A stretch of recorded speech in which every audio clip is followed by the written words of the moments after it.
Good evening, everyone, and welcome to another edition of the Play Callers Pod. Alongside our two coaches, Kirk Broussard and Chris Williams, I'm Ian Schreier, filling in for the exceptional Tracy Lynn this evening.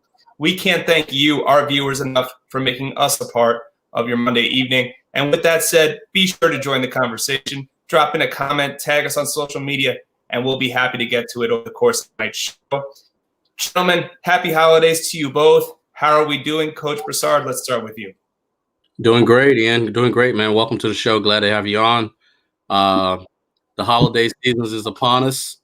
It's always a good time of year, man. You got normally you have family and you have good food. You have a lot of football. This year could be a little bit different with the gathering rules, but still in all, it's a relief to kind of get to this stage in the year to get a little bit of relief from all the stuff that we've had to deal with throughout the year, man. So I'm stoked. I'm happy to be here, and I'm looking forward to a big Christmas and New Year's. We all hope for a safe and very happy holiday for everyone here on Play Callers Pod. I know there's going to be some NFL football on Friday, but it's nice. Christmas Eve falls on a Thursday. Christmas falls on a Friday. If we had a championship Saturday for college football this Saturday, it would feel even better coming off Christmas dinner. Coach Williams, how are you doing? How was your trip home to Alabama? I'm sure was pretty good considering the win on Saturday. Yeah, definitely. It was a great trip. First of all, thank you for being here and filling in tonight. We always love having you around, man. And I always tell Coach your thoughts are really, really insightful, and I like that about you. So I'm glad to hang out. Coach. Yeah, thanks. Glad to hang out with you tonight. But yeah, good trip, good quick trip home here last week. But looking forward to a Christmas trip home coming up on Thursday. That's back to the great state of Alabama. So looking forward to that. Did you get to Mobile, or you just went to Selma? I actually flew into Birmingham and drove from Birmingham to Selma. Oh. So yeah, I didn't get all the way down, but at least just being in the state and got a chance to talk to a couple of people, some of the old guys. So how did the press conference go? Press conference was awesome, man. I mean, the people of Selma were really excited about this not to get all into it, but this game that we're doing, this HBCU thing there. Selma's really excited. I mean, we had all of the local, you'd call them dignitaries and city officials there, and everybody was behind it and feeling really good about it, Kirk. I mean, just really feeling good about where we're at and definitely where we got a chance to go. So just day by day in it from here. Nice. It's always good to have the city supporting a big project like that. Yeah, no kidding. That's what makes it work for sure. Well, Coach, we wish you the safest of travels and roll tide on down to Alabama. Roll tide.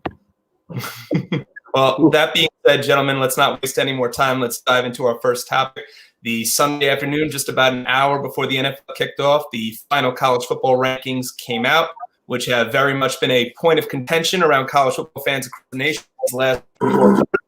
And don't worry, Texas A&M fans, we're going to get to you momentarily. But nevertheless, the semifinals will be played on New Year's Day. They will take place at the Rose Bowl and the Sugar Bowl. The first game will feature number 1 Alabama against number 4 Notre Dame, to be followed by number 2 Clemson and number 3 Ohio State. The winners will meet 10 days later in South Beach at Hard Rock Stadium on January 11th for the national championship.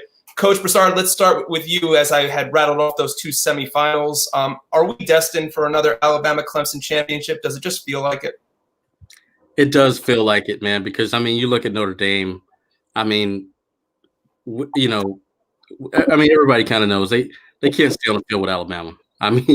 It's just one of those things, man, to where I think Texas A&M was a little bit more deserving, but Notre Dame got the nod. It's hard to make an argument against Notre Dame other than the last game, but, when you look at it, they did beat the team that beat them earlier.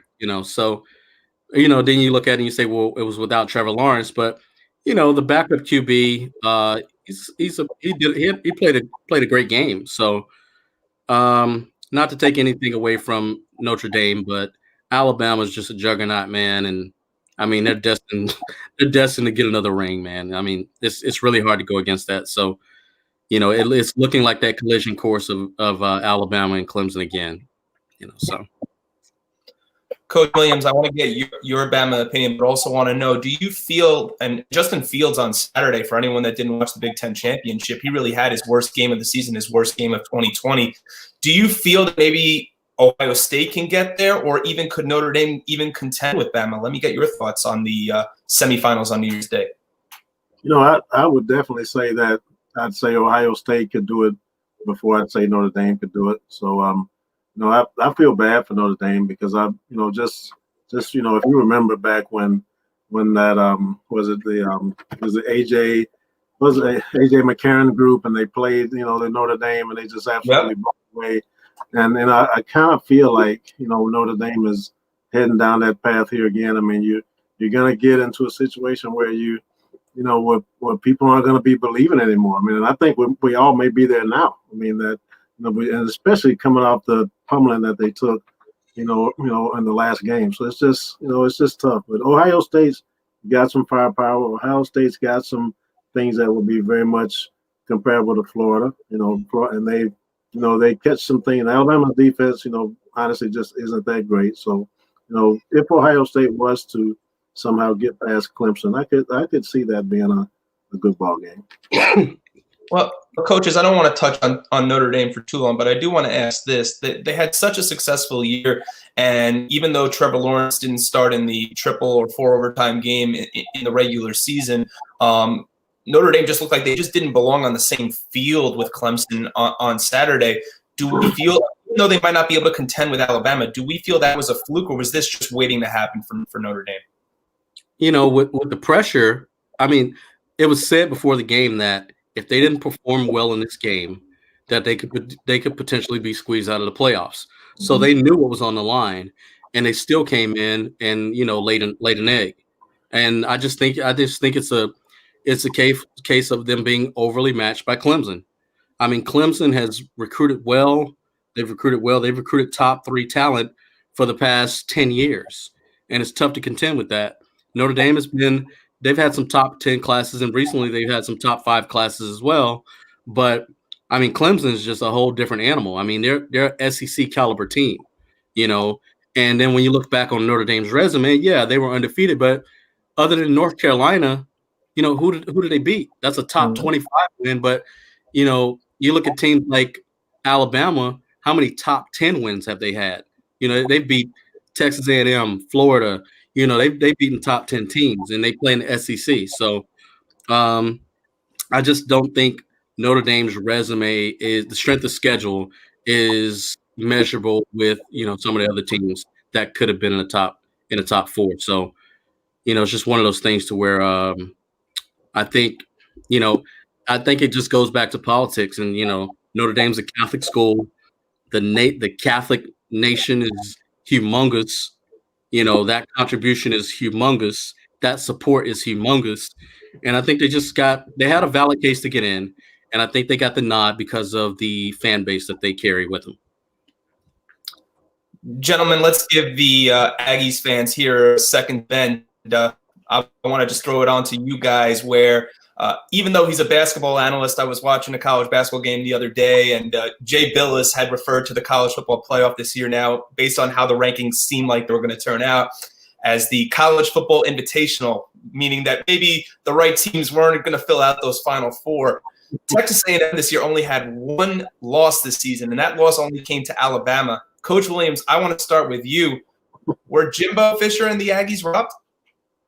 Yes, they were absolutely robbed. I mean, there's no question about that. I mean, I don't really know, how they could get missed on this one. I mean, you look at the last game Notre Dame played, you look at the last 7 games that Texas A&M has played. I mean, it's clear to me, and it's clear to all of us, I would think, if you really understand what you're looking at, that's one of the top 4 teams in the country. So I just don't see how this ends up this way.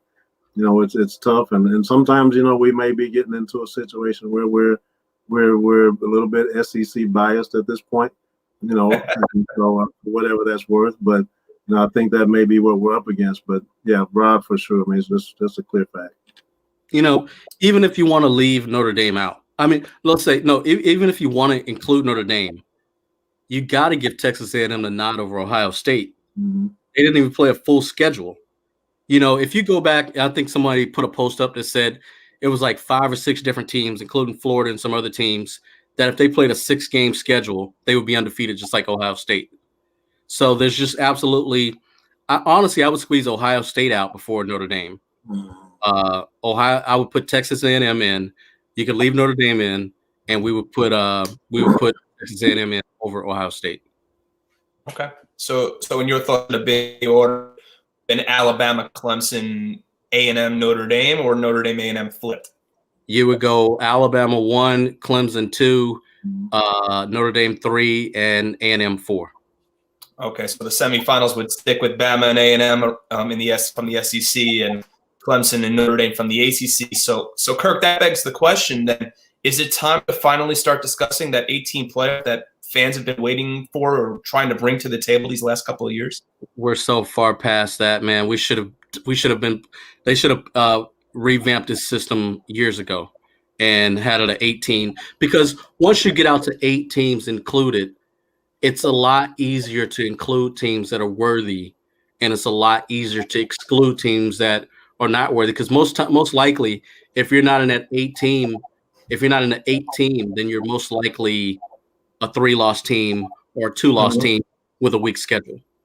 It would make things so much easier, and I'm not sure why the NCAA doesn't jump all over it, because it's more money. It's going to generate more money, more games. So why not? So would you see, and Coach, before we get to you, would you see a 5 through 8 then perhaps as A&M, Florida, Iowa State, and maybe an Oregon or an Oklahoma? Who would have rounded out your Final Four then? You talking to me or Kirk? No, Kirk. I wanted to start with Kirk first. Oh, okay. So who would have rounded it out? I would go, like I said, I'd go Alabama, Clemson, Notre Dame, Texas A&M. I would have to go Florida 5 because Iowa State lost. I would go Oklahoma 6, and then I would go Cincinnati. And the 18 would be, who am I leaving out? Someone else. It gets a little foggy, I think. Okay, yeah, maybe I would Carolina and Oregon. Okay, I give Ohio State a shot. Yeah. I'm trying to round off all the conference champions. Yeah. Coach Williams, I wanted to give you an opportunity as well here. What's your thought? What have been your thoughts regarding trying to implement an 18 playoff, and how would you have rounded out your top 8? Well, I'm going to go a little. I'll round out the final 8 for you, but I'll say this. We're playing collegiate level football where every other level behind FBS plays a round robin tournament there, or at least a single elimination tournament. So there's no reason why the FBS level or say Division 1A level shouldn't be able to pull that off. We can legitimately come up with right now we're into 9 or 10 teams that we're all talking about right now just here. We could come up with 16 teams that probably could give it a good run, and you never know. You start to see some upsets. You start to see teams not being ready for the grind of a playoff, of a true longer extended version of a playoff. You just never know what could happen, and I think it'd be fun for us to see that. So yeah, eventually we got to move it to 8, which means that eventually we're going to end up having to take it to 16. And it just is what it is. We're just creeping up there to where we're just going to have to make it, what it looks like in Division 1AA, FCS, and Division 2. And but my other 4 would have been Oregon, Texas A&M, Florida, and Oklahoma. And I would not have put Cincinnati in that group. I don't think Cincinnati is quite there yet. But and even when you're comparing them to Notre Dame, I think they're far off of that. But definitely those Oregon, Texas A&M, Florida, and Oklahoma to go along with the 4 that made it. But if you're a team like Coastal Carolina, and you're the athletic director, and you make that schedule, you can't complain about not being included if you're setting up cupcake games. Play the big boys. If you want to have a possibility to be the top dog, you got to play the big boys and build a resume. Simple. Well, I think Central Florida has laid claim to that complaint probably since Bortles was there. Oh, the national champs, yeah.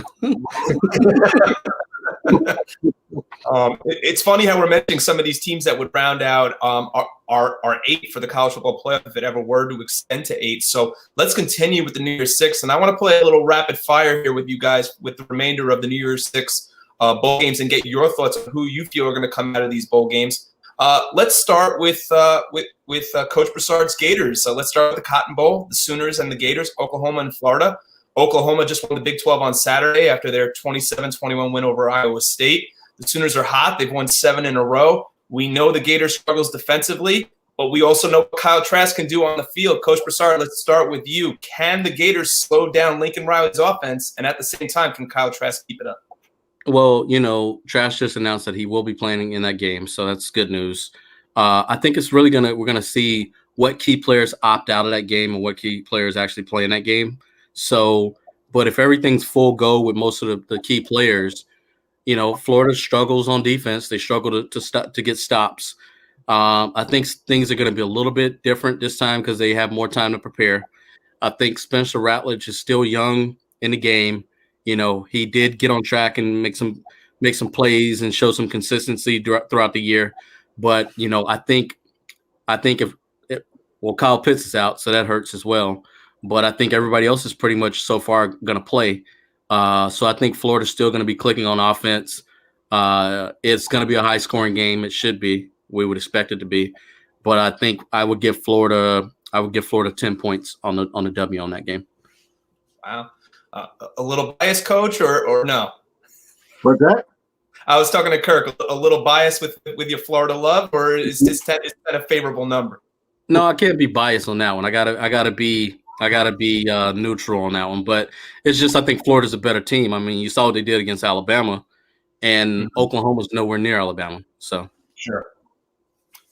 Coach Williams, SEC or Big 12, Oklahoma or Florida? Who you got?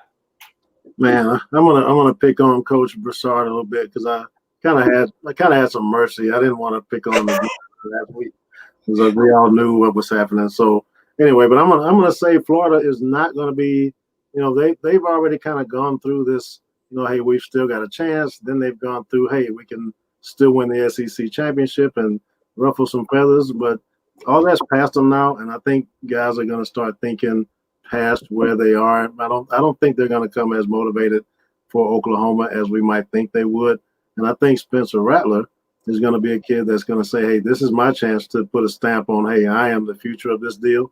So I think you're going to see Spencer Rattler and his group of guys being much more motivated than Florida and their group. And this will be Spencer Rattler showing that he's going to be that next Heisman hopeful coming out of Oklahoma.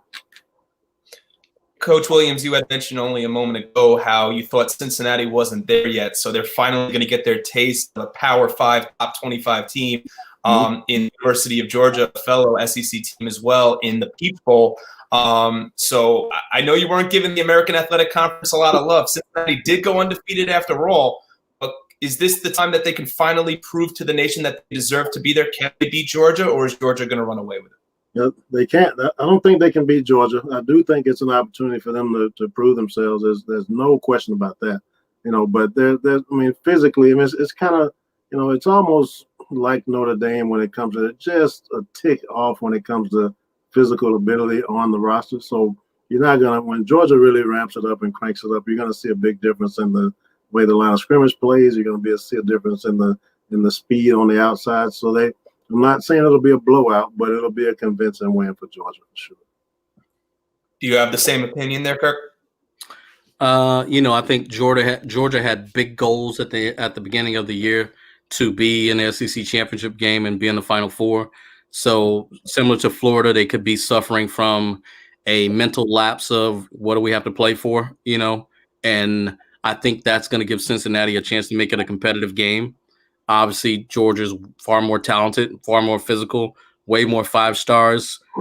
So they have the ability to push Cincinnati all around the field if they want to. It's just gonna depend on if Kirby can have them fired up to finish the season strong. But I would give the nod to Georgia. I think at the end of the day, Georgia's just too much for them. We have 2 more bowl games to get to round out our rapid fire here of the New Year's 6, but we want to make sure we get to our comments as well here on the Play Callers Pod. We have a comment asking any analysis of the Mayo Bowl, which is projected to be Wake Forest and Wisconsin. Gentlemen, any opinions on the game at all? I like Wisconsin, man. I think Wisconsin they've always been a sleeping giant. They always come with a solid run game. They get these kids out of the Midwest on that line of scrimmage, and they're just physical kids. And I don't see anyone matching up with that. I think they dominate that game. I give it to Wisconsin. Coach Williams. I obviously live in Green Bay, so I like to mess with people, especially that I'm an Alabama fan. So I'm messing with people all the time now, being an Alabama fan, by the way. But Wisconsin, they have no championship trophies in their on their shelf, none in the history of this program, and they're actually playing in something called the Mayo Bowl. You know what I mean? Versus Wake Forest. So I don't even want to think about that game, but I'm just going to pick Wake Forest just because I like to screw around with people from Wisconsin. So you're going to be surprised and see Wake Forest upset Wisconsin in the Mayo Bowl, and everybody around is going to be upset. So Coach Williams, no love for his hometown Badgers. He likes those guys from Winston-Salem, North Carolina. All the love for the Demon Deacons. Mm-hmm. Gentlemen, let's move over to the Fiesta Bowl, which will feature the Pac-12 champion in Oregon taking on the runner-up in the Big 12 in Iowa State. I could see Coach Broussard shaking his head. I'm going to come to you first, but Oregon, as we said, is coming off their high of the Pac-12 championship. Iowa State had been in the discussion for the college football playoff just about all year. Do we feel, A, that Iowa State might have been left out, and B, can the Ducks run with the Cyclones? Iowa State had their chance in the conference championship, and they blew it. So they're definitely not left out. They're not deserving to be included. Oregon is extremely overrated. Like I just don't get it.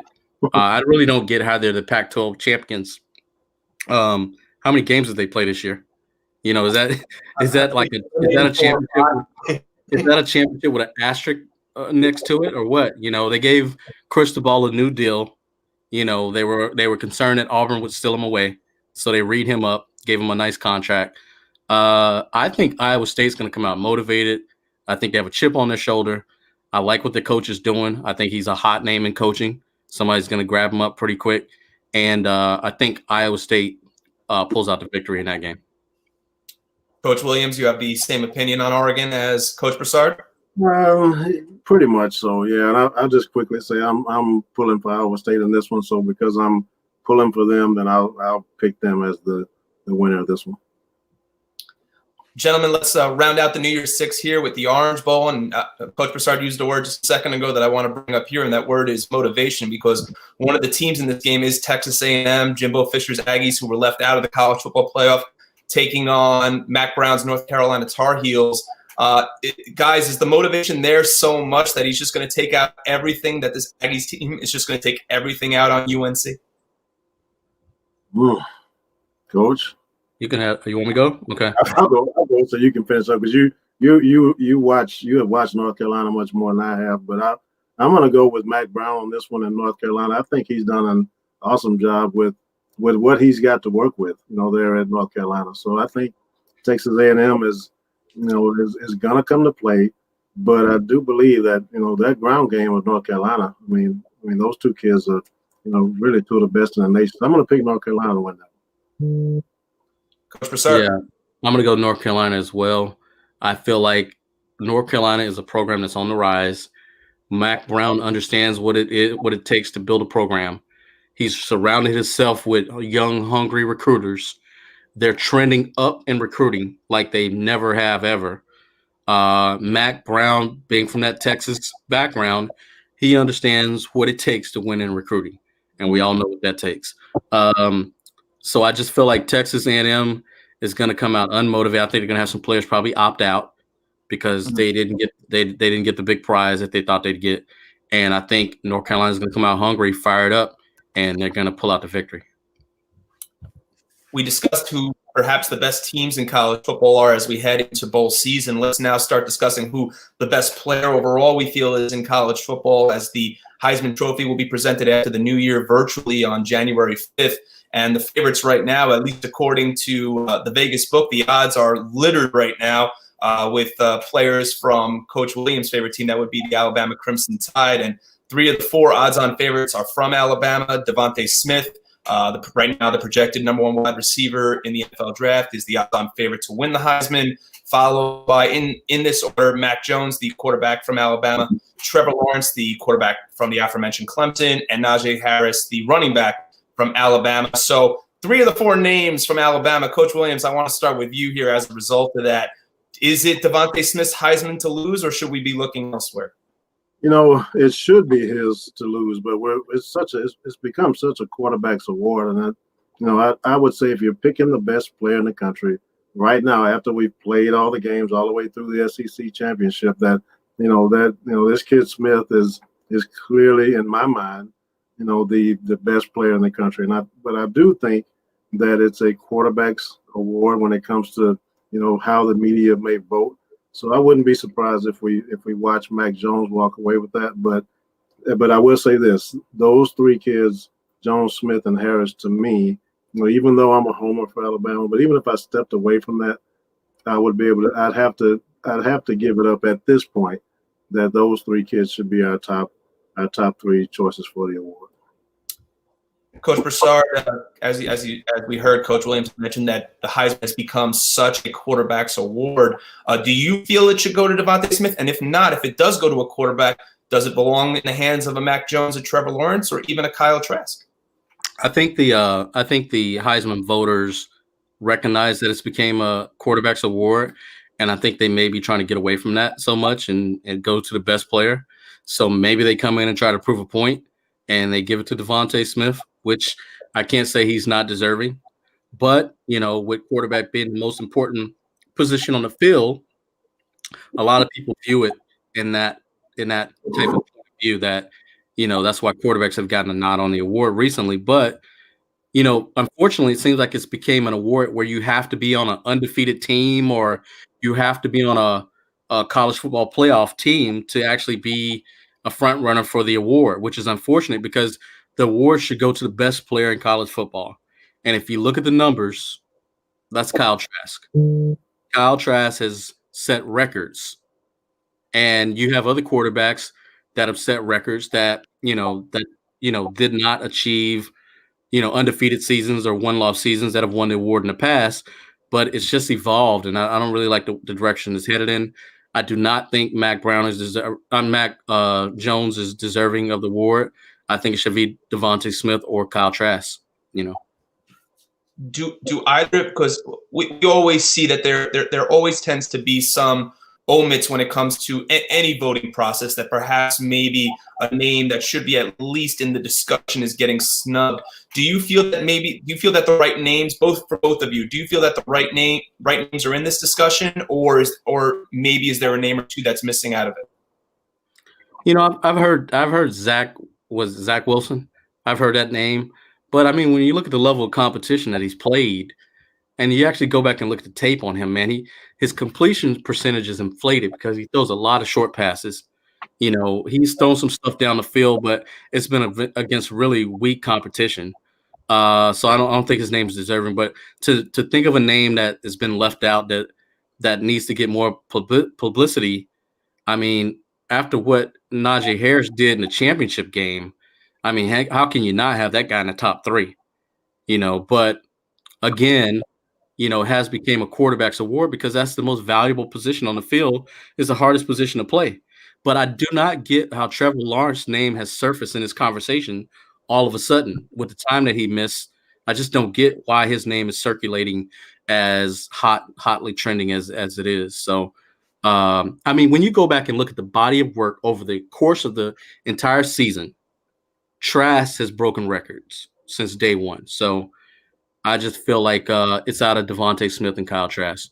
I think Devontae Smith is the best player in college football, and Kyle Trask has shown he's the best quarterback as far as the numbers. Coach Williams, why don't you wrap up this college football segment for us? Well, I mean, I don't have any. I don't think there are any names that we're missing as far as the Heisman Trophy and the in contention. We're not missing any names there, but I go a different way than Coach on this one with Trevor Lawrence. I mean, I think that kid is suffering from familiarity disease. I mean, we've seen him so much. He's been there, but that kid once again, even with the time that he missed, and you can see the difference between the team and when he's there and when he's not. But for this kid, he's got his team right there on the brink of a national championship again. He's in the playoffs, and to be quite honest with you, I mean, there is no. If I would be feeling pretty nervous if you ended up with a Clemson versus Alabama final, because I think in that situation with the healthy Trevor Lawrence, and the way Dabo Swinney gets them guys going, I mean, there's no guarantee that Alabama would climb that mountain. So I mean, that kid, even though we're kind of pushing him on the outside of the edges of this thing, but that's a kid that really truly has proven that, hey, here I am again, and you guys really aren't giving me the credit for it. Gentlemen, we're just hours, days away from Christmas, and that means it's time to tip off the NBA season. And as aforementioned, the season tips off tomorrow night as the Brooklyn Nets play the Golden State Warriors, and the two LA teams will duke it out, and the Lakers and Clippers. 4 teams, I think, that we all certainly project to be in the playoffs come next summer. So, Kirk, let's start with you. I think it's hard to just take this away. The Lakers won the championship. They're the reigning NBA Finals champions. But is it also their championship to throw away here in 2020-21? They've made some alterations to their roster. And I think they've let some key pieces go that I think gave them an advantage of length, with Dwight Howard and they had so many 7-footers that were athletic and they were long.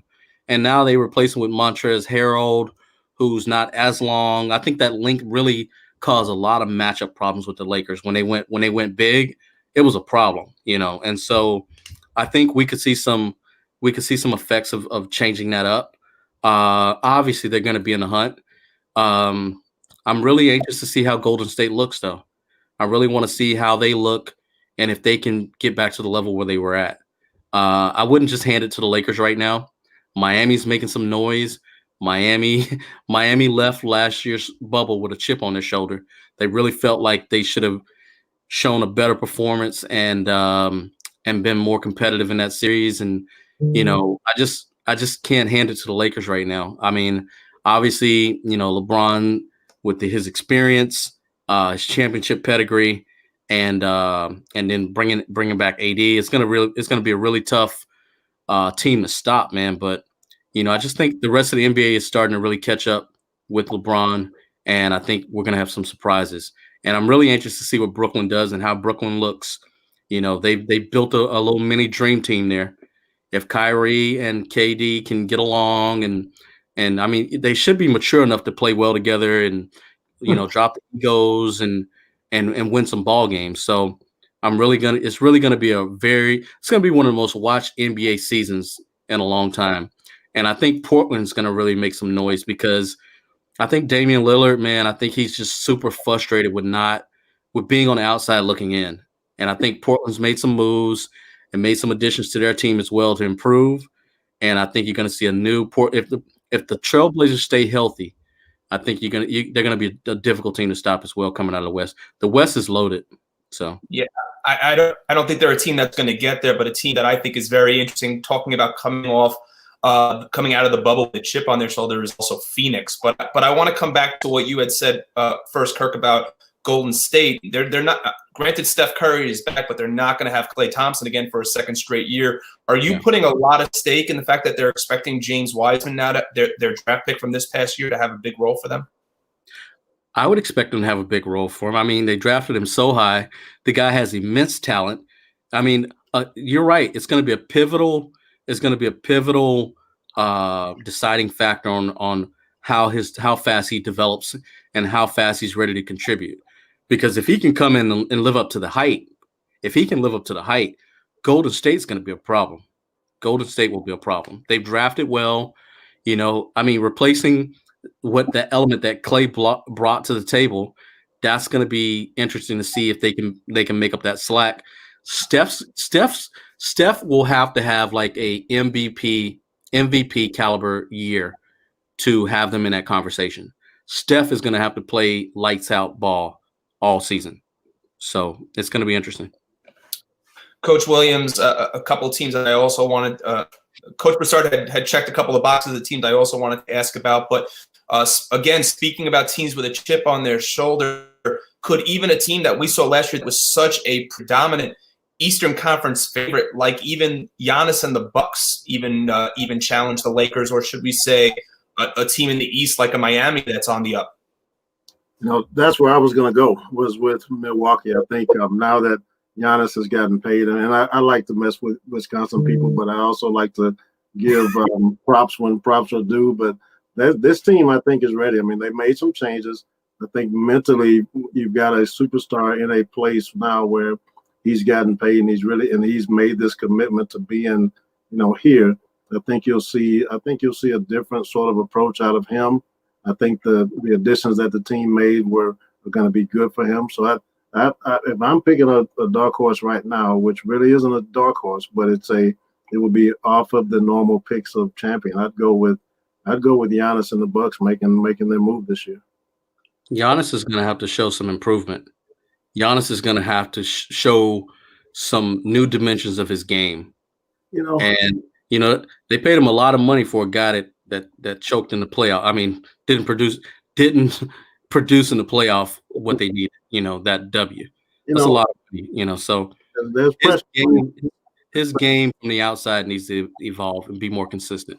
Yeah, I wouldn't disagree with that, but I would debate you there and tell you that this kid is a top end NBA talent, and if doing it what he does, doing it the way he does, still scores him 28 points a night. I don't necessarily need to see the 3-point shot out of him. I don't necessarily need to see the mid range out of him. That's a kid who's unstoppable moving toward the basket, who's going to give you, on a focused night, he's going to give you 30 points. I mean, so that kid I think he's well worth the money. I think he is a bona fide top end superstar that, just needs those supporting, role pieces around him. I think he may have them this year. Kirk, I want to come back to what you had said before about the Heat. That they really might be the team to beat in the East. Do you think that, based on what Coach Williams is saying about the Bucks and Giannis and the way that the spotlight is being shined now that there's a Durant and Kyrie team up in Brooklyn, do you think most people agree with you, or do you think a lot of people are underselling a possible Miami repeat back to the finals? Well, the thing about Miami is they have a lot of selfless players. They share the basketball. They play great as a unit, and obviously you have Brooklyn, new kids on the block with immense level talent. With a mini dream team there, but Miami. It's a team game. Miami plays well together. They gel well together.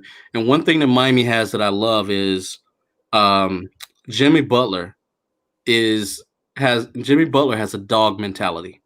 Mm-hmm. Jimmy Butler is a dog. And a lot of NBA players, they don't have that. Kobe had that. MJ had that. Jimmy Butler is a dog as far as his mental approach to the game. You got to drag him off the court or beat him, So I think the thing about Miami is the young players that they have that have been stepping up, contributing.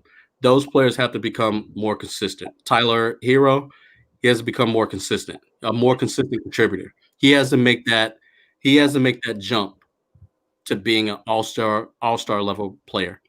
So, Chris, any last points you would like to make based on what Coach Kirk has said here about Jimmy Butler and the Heat?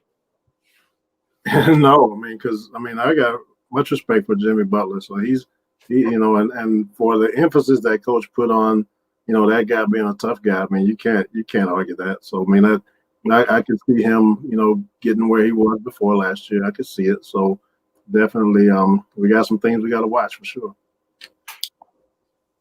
Gentlemen, let's get back to the gridiron, but this time let's talk the professional side of things. And something I don't think we expected on Sunday was to see the New York Rams and the New York Jets play to a 23-20 game. And in addition to that, to see the Jets be the team that comes out on top of that. And meanwhile, Jet fans are not celebrating that the fact that their team isn't going to go 0-16, but rather they are upset at the fact that their team is likely now going to lose out on Trevor Lawrence, as Jacksonville had gotten demolished this past weekend by the Baltimore Ravens. The Ravens are looking real good as we're heading into the stretch run of the regular season. We'll get to them in a second. But, gentlemen, does it appear the last two games for Jacksonville, they're home for Chicago next week before ending the year in Indy.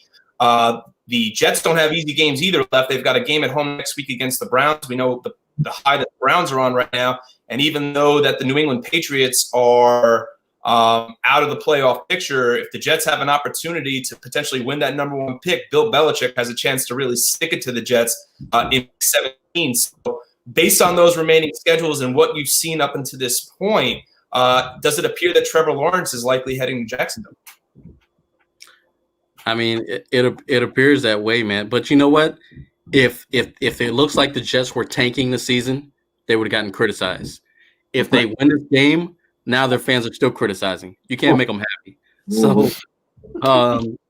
Trevor Lawrence would, I don't think he really wanted to go to the Jets anyway. He probably would never admit that. But that organization from the top down, they have a lot of changes that need to be made, from the head coach on, so I wouldn't want to go to an organization like that. And is Jacksonville a better option? Maybe not, but it looks like Jacksonville is going to get that number one pick. I'm kind of excited about that. I want to see Jacksonville get a franchise level quarterback, something they've never had in Jacksonville, to really give them something to build around. They've had a lot of other pieces in Jacksonville, but they've never had that franchise quarterback to build around. I mean, Brunell was good, but he was never looked at as some franchise quarterback, and that's the best quarterback in the history of the organization so far. So yeah, it's unfortunate. I hate to interject it, Kirk. It's unfortunate that the Jaguars could never seem also to put a quarterback around an all-pro running back at one point in Maurice Jones-Drew either. So.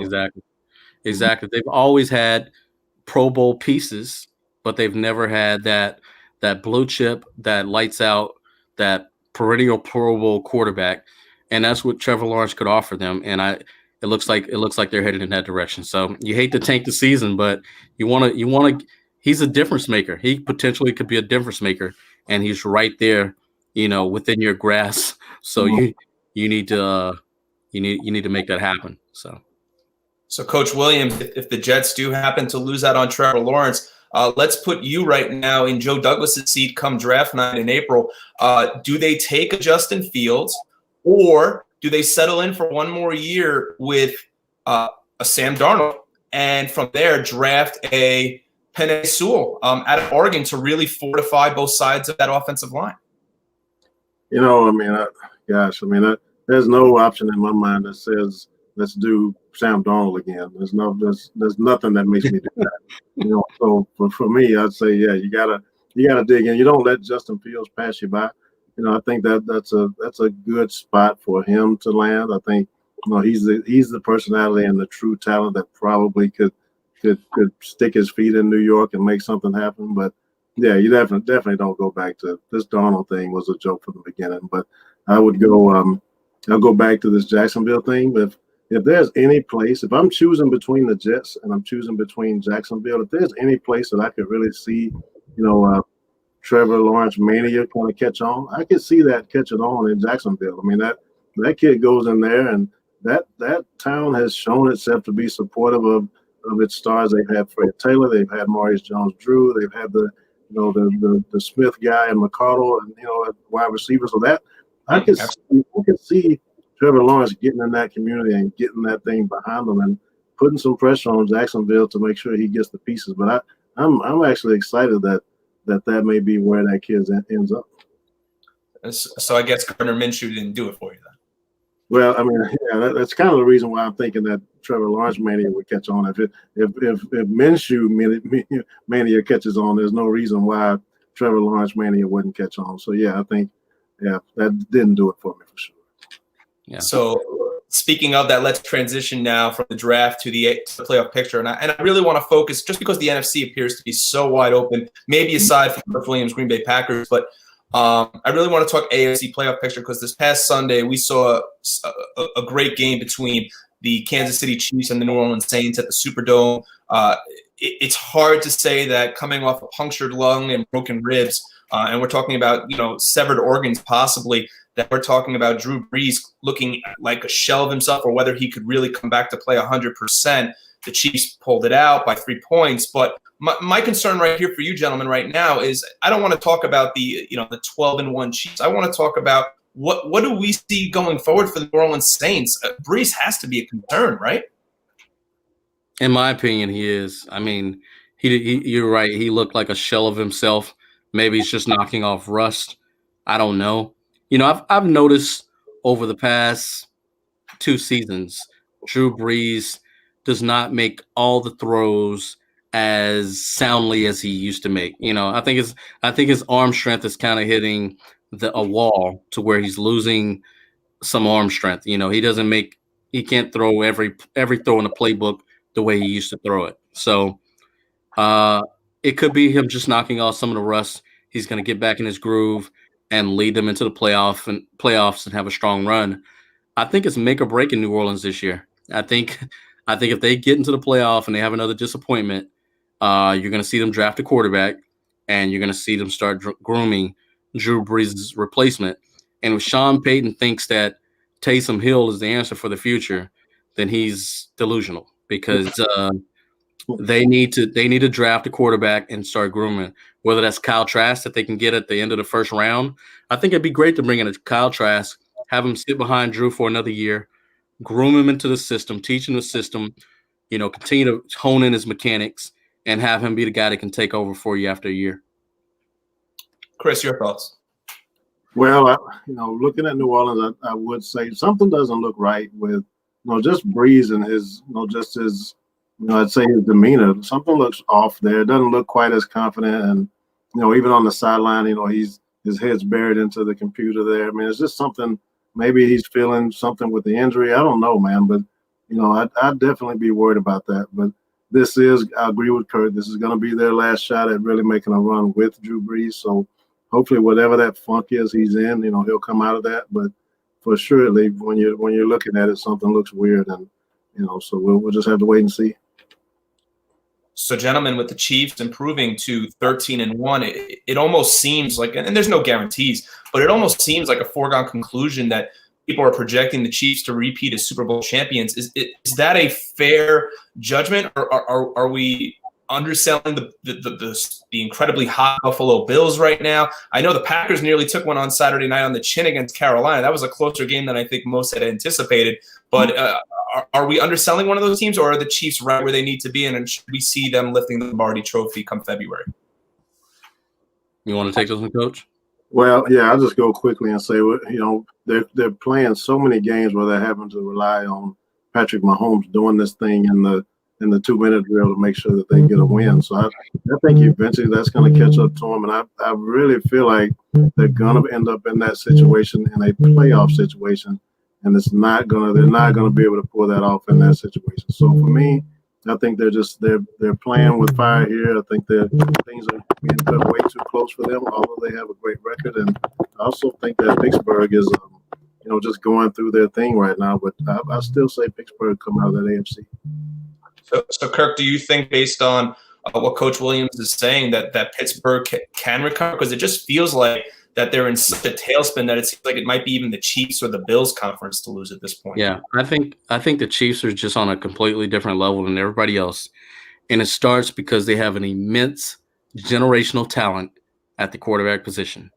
I mean, that kid potentially could be the best we've ever seen at that position, when we look back 10 years from now. He is that good, and I would be completely surprised if that kid doesn't leave the game with 4 rings on his finger at a minimum. And he's in his prime right now. He is peaking into his prime right now. And he's on a completely, as long as number 15 is behind center, they're always going to have a chance to be in every ball game. Mm-hmm. And I think Buffalo can give them a great game to watch in the playoffs, but as long as 15 is healthy, I don't think Buffalo can stay on the field with the Chiefs. I think the Chiefs will beat them by 10 to 14 points every time. The Chiefs are just a better team as long as 15 is behind center. And Josh Allen he's not on that level yet to beat Patrick Mahomes in a playoff game with all the chips on the line, everybody giving it, straining as hard as they can, giving it all they got. I think they're just not ready. So Buffalo's made great strides and they have a bright future. They're just not ready for Kansas City. Yeah, and I wholeheartedly agree with that as well, just because not even so much that is Josh Allen not ready maybe for prime time yet, even though I do have to say their win last week against their win the week before against the Steelers was quite convincing. But just defensively, they aren't where they were a year before, and I just don't know at this point what defense right now, if it wasn't the New Orleans Saints, could really stop. Maybe the Pittsburgh Steelers, but if healthy, but what defense can really stop Mahomes in that offense right now? But I do believe, however, and as we see comment that Josh Allen's experience may be detrimental. Yeah, but I also think that a lot of that has to do with his defense and the fact that I think Josh Allen would continually be playing from behind against an offense like Kansas City. Josh Allen deserves, in my opinion, he won't win it, I don't think, but I think he deserves to be part of that MVP conversation, along with Derrick Henry, along with Aaron Rodgers. But based on our conversations, gentlemen, we feel that it's just we may as well hand the MVP at this point to Patrick Mahomes. Coach? Yeah, I mean, I think that's the way it's going to go. I mean, he's wowing people right now. I mean, I think, I'm probably more impressed with Derrick Henry. I mean, the way this kid is running the football, I mean, you're talking about a guy that's, he's a big kid, give him credit for that. But this guy is dominating, other big people that play in the National Football League, and he's doing it in a form that we haven't seen, in a while out of a running back. So, I mean, as far as what's impressive to me and how he's going about it and the physicality he's going about it with amongst the best that play this game, I'm pretty wild with Derrick Henry, and I really think he would deserve the MVP. But you're talking Mahomes and again, we're talking that quarterback deal, and we're talking about people being wild by what they see. But if you step back and look at Derrick Henry, I mean, it's crazy what this kid's pulling off. Yeah, Coach Kirk. I agree. Derrick Henry is in the conversation for the MVP, but Patrick Mahomes is the best player on the best team at the hardest position, and I think it's his award to lose at this point. I mean, because he takes them to a completely different level. You can plug a lot of other quarterbacks in that system, and they can be good, and they could be a 10-win team. But Mahomes takes them to a level where they can potentially be an undefeated team every year. Mm-hmm. I mean, he's savvy in the pocket. He moves well. He can make throws off balance, accurate throws off balance. The league is not haven't seen anything on his level maybe ever. And I'm completely sold on him. I'm buying Patrick Mahomes all the way, and I think the Chiefs repeat because they have a great coaching staff. It's a very, very well coached team. They don't make many mistakes if you really watch their games, and that goes a long way in the NFL. It's about who makes the most mistakes, and so I really feel like Derrick Henry is definitely in that conversation because what he's doing. The thing about Derrick Henry, though, he had a great week this past week, but the week before that, he kind of took a week off. You remember that? Against an inferior Detroit team as well. That helped his case too. Yeah. Real quickly, just let me throw in there. I agree with everything you're saying, Coach, but, there was a time where we looked at running backs in a whole different way. I think now there's a little bit of taking running back performance for granted.